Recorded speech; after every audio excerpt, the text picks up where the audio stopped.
Inner Quest explores various pathways through which you can connect with the infinite wisdom of the universe and apply it to personal, professional, and spiritual growth.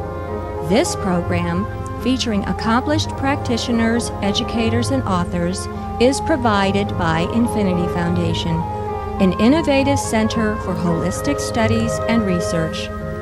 We invite you to share this journey with us. Hello, welcome to Inner Quest. My name is Jay Stone, your host for today, and our two guests are Stacy Rush, welcome Stacy, and Richard Lipscomb. Welcome, Richard. Thank you. Stacy is a certified DNA Theta healer, instructor, and energy practitioner. Stacy is a trance channel and practices different forms of mediumship too. Stacy enjoys teaching about the Holy Grail vortex within all of us. And Richard is a wellness artist practitioner. Richard is certified in over 26 energy modalities and has studied with teachers all over the world. So let's start out with the trance channel question. Who wants that one? I'll take that one. Okay. What is a trance channel? A trance channel is the ability to still yourself within and to go into sort of a meditational state where you allow the divine flow to come through you and then act as a messenger it's completely removing the ego aspect of self and allowing the voice to come through. Now, is there some type of way that you silence the ego so the message could come through? I use the DNA theta process as my center when I go in, which is taking the heart energy and grounding it to the earth. And then bringing the energy to resonate. Are you doing that with images or feelings? Both. Or sounds? Both. You can do it with images, sounds, and then allow the divine flow to come down through to center yourself. And it's very, it's peaceful, so that's the way that I approach it, but there's other methods that people can do to center themselves to allow that to come through. Now, Richard, do you do any trance channeling? I don't. I just hold space for the channeling and set the space of invisibility and a cloak of light so that other energies don't interfere as the process goes on. And how do you set the space or clear the space, I think were the words you used? So basically I put the space in invisibility so there's not meddling energies. So I basically ask for it. I ask the guides and teachers to come in for that presence and just hold that presence for us while we do the channeling, so it's safe for the people to get upgrades and light codes and different things that happen. What was that? Upgrades? And light codes. Well, maybe you should explain to our audience what upgrades and light codes are. Upgrades are to higher spirituality and to allow different things that bother you, to let these things go of negativity of such as anger, hatred, different things, grief, sorrow, sadness, and then bring in the other higher aspects of the self of compassion, love, light, gentleness. Well, a lot of those emotions, grief, sadness, anger, that's a result of stress. And, you know, I mean, if a loved one is sick or, you know, our business is down, we're feeling stressed. So people will say, well, it's difficult to change one's energies and feelings during those times. What can someone do, you know, when they just seemed overwhelmed with the day-to-day stresses and strains of life? I think centerness is what we have to come to, and we just have to learn how to breathe. When we're stressed, we forget how to breathe, we forget how to be at peace. And when we come in with our breath and we just breathe, and we continue to breathe for a few minutes, then that kind of pulls the stress down. That kind of gets us back in the connection with our breath instead of those emotions that affect us. Now, you mentioned before the show that you are a kindergarten teacher as well. I am. Do you ever do any like calming relaxation techniques with your kindergarten students? Just sometimes having them close their eyes and take a few deep breaths, because anytime they might get exciting or whatever. I just say close your eyes, take a deep breath in, and let it out. And then after 3, 4 of those, you know, stability and calmness remains. So that kind of goes along with what he's saying just about in terms of breathing. But as far as, you know, doing the holistic and the energy work, other than just holding a space of peace and love, and to be coming from more of a heart-centered as opposed to reactive, and just holding that state of patience and, you know, peace within, that, you know, they're never really in the wrong. Anytime that anger would arise within myself, that's my issue, not theirs. Or just sometimes like frustration or being frazzled.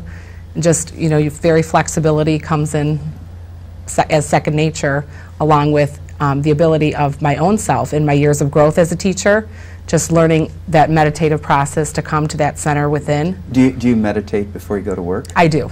How many students do you have in your kindergarten class? This year, I believe the numbers will be probably around 20 in each classroom, because I have a morning and afternoon, but there have been years when I've had, you know, over 50 between the 2 classes. So, wow. And do you, well, are you 2 partners? Yes, we're spiritual partners. Okay. And do you ever meditate together?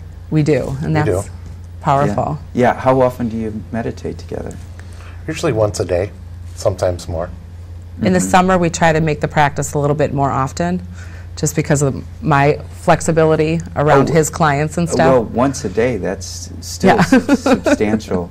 And so what are the benefits if a couple or spiritual partners, as you put it, meditate together? I think that we come into more oneness and understanding, and when we ask the Creator for answers, and we get these answers and we both get them, then we know that's undoubtedly the answer. And do you go into your meditation, discuss what the purpose of your meditation is prior to doing it? Yes, we'll set the same intention before we go in, and then just kind of sit there in the stillness of it, and then come back. You know, when we come out, we'll do the communication of that, as well as sometimes, you know, if we go in and we don't get the same answer, then it'll open up like a communication between us as to why, and then it helps us be even more heart-centered as opposed to reactive, or you know, with our communication. So we've learned that over the years. Well, I tell couples when they're stressed, it's the worst thing to do is to have an argument, because when a man or a woman is stressed, the body produces fight or flight hormones, which it makes a person more inclined to fight or to flee. But we're not physically going to fight or physically going to flee, so it comes out verbally. And then, you know, couples, you know, a person will say, well, I wasn't myself when I said that, of course, because we had all those stress-charged hormones running through your body. So I say the first thing you do is just get calm and peaceful. So do you ever work with couples? We have. We have worked. We have a couple of friends that have come to us as couples, and we do like couples counseling or couples like modeling of how to do that process of meditation together and how to do that communication, as opposed, and how to actually, we model listening for other people, so that, you know, when somebody's communicating to you, you're not coming up with the next thought or what's coming in. You're literally just sitting there and just holding that space, and then you kind of sit back and reflect a little before your answer goes out. Well, how is it different teaching 5-year-old kindergarten students versus, you know, middle-aged adults? In essence, it's not. I feel it's important to, you know, treat them. They're all very independent, and they all come with, you know, what they have, and they just want to be heard and they want to be listened to, as do adults. And so a lot of times I find in the practice of when we go back in that meditative process, if I use the DNA model, for example, or any of the other modalities, when we go back into it, it's actually programming of the wording used to them as children. That is sometimes what is causing an energy blockage in the physical body, which then can manifest itself into disease or dis-ease or acting out. Yes, in various manners. Yes. Whether it be children or adults.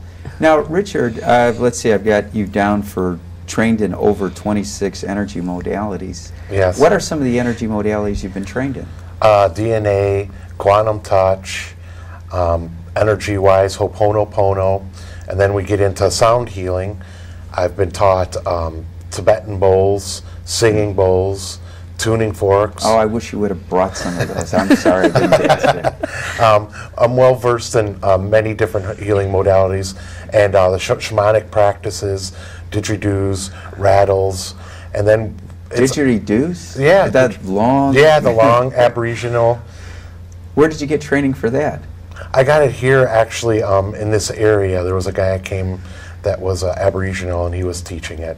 Where was he originally from? He was from Australia, actually. Yeah. Okay. Yeah. Cool. And what are some of the similarities of the energy work that you do? I think energy is energy. It's about moving vibration and frequency that people hold. And to get back to a little bit about the last question, I think kids are more receptive than adults when it comes to healing or teaching, because they haven't been programmed their whole life of things that happen to them. Mm-hmm. And I believe that things... They're more pure to spirit because Yeah. they haven't been sullied. Well, yeah, or programmed by TV or teachers or their family or things that happen to them. And I don't think things happen to us. I think things happen for us. Mm-hmm. So if you look at everything, every negative that happens into our life, there's a positive outcome when we change our perception. It's all about perception. Mm-hmm. And so basically, I look at the body and healing, energy-wise, as a whole. There's a lot of many aspects to the body, emotionally, mentally, physically, and then you can get down to the DNA, to the cellular level, to the organs. And I think everything comes on the outside, and then it comes in. And if it's not cleared out of the energy centers of the body, then it manifests physically. Mm-hmm. Well, that has to be cleared. That's a kind of like a new branch of medicine, energy medicine. Mm-hmm. This internist wrote a book called Vibrational Healing. I can't think of his name now. One of the first books on energy medicine. He said if you do the surgery or you give a person, if you don't help the person on a vibrational level, change the vibrational energy, the disease will manifest at the same place or somewhere else again. Mm-hmm. It's true, and this is what herbs and pills do, is they change the vibration for the healing to happen. And you said this was new medicine, but actually this is old medicine. Sure. They call it old or new age, but actually all the things that we've had are old age. I would say they even predate modern medicine. Indeed. I would say By thousands of predate, yeah, years. tens of thousands of years. Maybe if we want to go about Lannis, they used to do surgeries on people with crystals and stuff without cutting them open, and did all the same surgeries as they do Western. I think when the Western medicine, the science keeps up with the quantum physics, and we're able to change all the energies in the body, then there won't be as much need to cut bodies open. When the medicine has gotten where you can detect all of the energy centers of the whole body.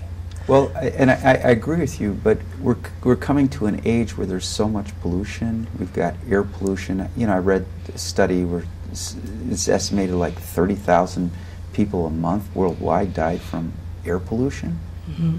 Or air pollution related diseases. We have water pollution.